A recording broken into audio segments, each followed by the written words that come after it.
open letter to Paint Chip. Desperately seeking Bubba. From the desk of Shizzywhiznut, Velcro shoed vigilante of truth and sarcasm. Dear Paint Chip, a.k.a. Dick LaFontaine, because apparently one delusional ego isn't enough. A.k.a. the only guy who went to prison for fake Facebook memes and came out pretending to be a journalist. I read your latest masterpiece of blog barrel journalism team. What do you call it? Cancel culture conspiracy. And I have to hand it to you. It's one hell of a confession that you're bored, unemployed, legally radioactive, and still desperately thirsty for Bubba's attention. Really, it takes a special kind of brain fog, possibly caused by inhaling a full Costco tub of industrial-grade paste, to publish a 6,000-word conspiracy rant while pretending to be both a journalist and the source. Shakespeare had Hamlet. You've got a whole blog where the ghost is your own sock puppet screaming about Megan Fox's cartoons. Let's be clear, this wasn't journalism. This was a congenial letter to the Bureau of Prisons, typed with greasy sausage fingers and soaked in the scent of rejection, delusion, and menthol tears. You wrote this screed pretending to be an outsider investigating a conspiracy when in reality you're just a washed-up felon with an imaginary byline, 12 lawsuits pending, and a hard-on for playing the victim. So let me get this straight. Jeremy Hales, Megan Fox, and Dinesh are now a federal criminal conspiracy because you claim someone said you were served court papers. And I hate to break this to you, champ, but I saw it on Threads isn't admissible in court, though it might qualify as evidence in a 7th grade student council hearing. Let's talk numbers. You aren't fighting one case or two. You're fighting lawsuits in multiple jurisdictions, New York, Florida, federal courts, most of which involve your participation in defamation, harassment, conspiracy, stalking, or aiding in a smear campaign so pathetic even Nexium wouldn't accept you as a pledge. Oof. This isn't art. It wasn't parody.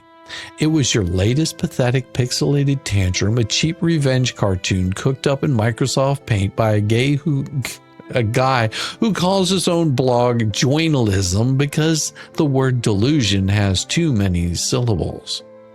You don't create satire, you create digital smear campaigns fueled by soy rage and a chip on your shoulder so large it should be declared an unregistered weapon. And let's not forget, you used to be a lawyer.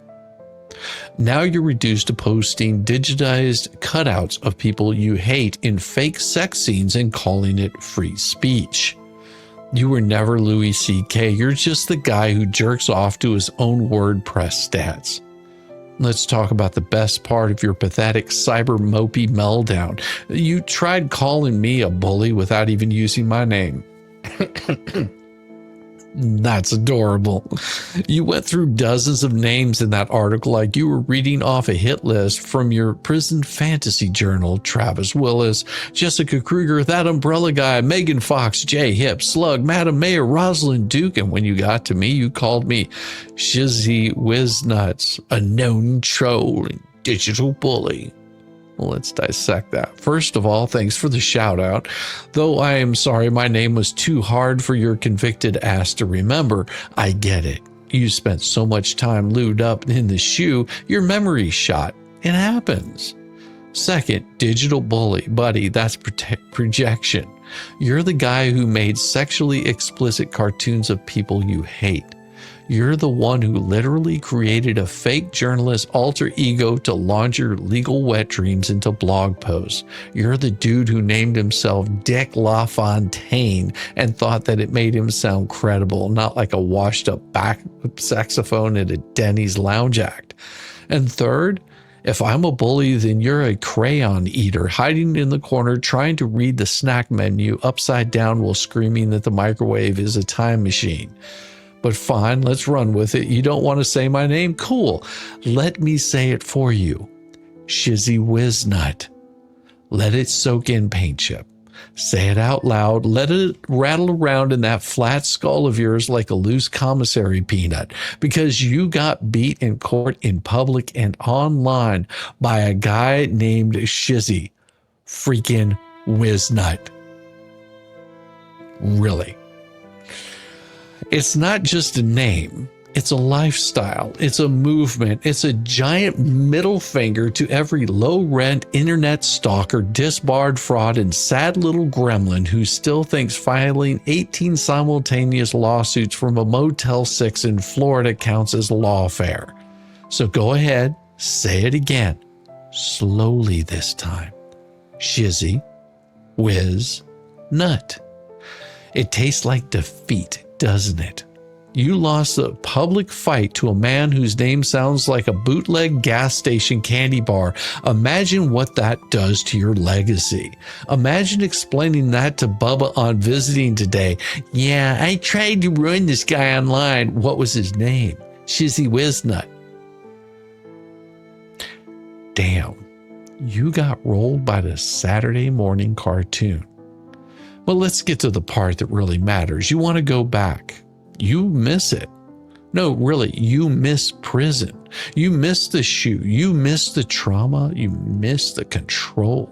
Hell, you wrote an entire 1,200-word legal filing detailing your graphic grape fantasies, name-drop Bubba like he's your long-lost prom date, and somehow still have the gall to turn around and act like you're the victim of cancel culture. You're not a victim. You're a masochist with a martyr complex and a spreadsheet. And your threat of perjury charges, please. You threw around 18 USC 1621 like it was candy in prison commissary, hoping someone would bite.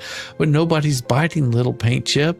Not since Bubba anywhere. Or was it you biting the pillow because it pinched a little? Do you still cry into that pillow? Do you miss Bubba? I think he misses you. And yes, Bubba, let's talk about your favorite pen pal from federal lockup, the one you keep pretending you fear while constantly reminiscing about the trauma, the PTSD, and the vicious smiles from the shoe guards. You've told us in grotesque and graphically overshared detail that your time in the big house left you broken, tortured, and violated, and yet based on this latest tantrum masquerading as journalism, one can't help but notice you seem eager to get back there. You're poking federal lawsuits, fantasizing about felonies, and crafting entire fantasy ecosystems where everybody but you ends up indicted. It's almost like you want another round of the old dormitory dungeon. And why wouldn't you? You said it yourself. I'd rather suffer the pain of graping than return to the mental torment of shoe. Touching, poetic, deranged, but touching. So what is it, paint chips?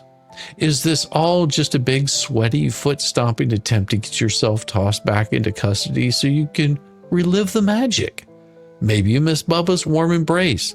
Maybe the brutal indifference of the shoe made you feel alive. Or maybe deep down you realize that no one takes you seriously out here. Not the courts, not the public, not even your imaginary alter ego, Dick LaFontaine, who sounds like a mustachioed radio announcer who gives relationship advice from a basement in Boca. But let's look at the track record there, buddy. You pled guilty to federal fraud, money laundering, and a scrap metal Ponzi scheme. You were accused of the identity theft via fake Facebook accounts targeting politicians. You tried to withdraw your plea years later by claiming you were too mentally tortured and sexually abused to understand what was happening. Now you're trying to stir up a conspiracy theory starring half of YouTube and Dinesh as your emotional support villain. Sir, if they had a punch card for the most frivolous filings and inconveniencing martyrdom, you'd be the one stamp away from a free cell in a medium security facility. And judging by your blog's tone, I think that's the goal. You say things like, I'm getting the painters ready, as if you're Batman gearing up for court, but all I see is a guy in Crocs chugging Red Bull, furiously Googling how to weaponize satire while muttering, this is so making fun. Speaking of Megan, maybe, just maybe, your rage isn't about the revenge porn laws or the First Amendment parody defense. Maybe it's the simple, unshakable fact that you've never had a woman stand next to you on camera without a restraining order or a correctional badge. If your goal is to earn a trip to the federal penitentiary, might I suggest a more direct route? Try mailing a box of glitter to the DOJ with a handwritten note that says, "Come get me, Daddy, Bubba misses me." It'd be faster than typing up a 21-page manifesto accusing people of running conspiracy because they sent me things on YouTube. Let me guess, the next blog post is going to be about how I'm part of the cancel culture syndicate, that I'm secretly funded by George Soros, Megan Fox, and the one guy who made fun of your glasses in middle school. Go for it. Just remember, you published your own fantasy prison memoir. You created a fictional alter ego named Dick LaFontaine.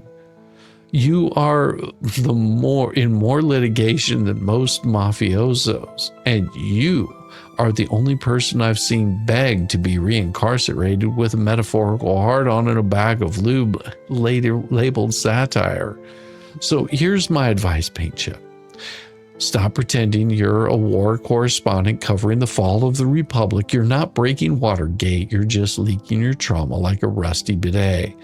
If you want to go back to Bubba, just say so. Save the court filings, skip the blogs, and walk yourself to the nearest courthouse. Until then, Paint Chip, keep those lights burning, your loins girded, just like you told us. Because if you're lucky, and I mean really lucky, maybe one day soon you'll find yourself back in that dorm bunk, looking up into Bubba's gentle eyes, whispering, "Tell me I'm a journalist." Warmest regards and federal court citations, Shizzywhiznut, troll-in-chief, Velcro shoe enthusiast, and cancel culture's least favorite mascot.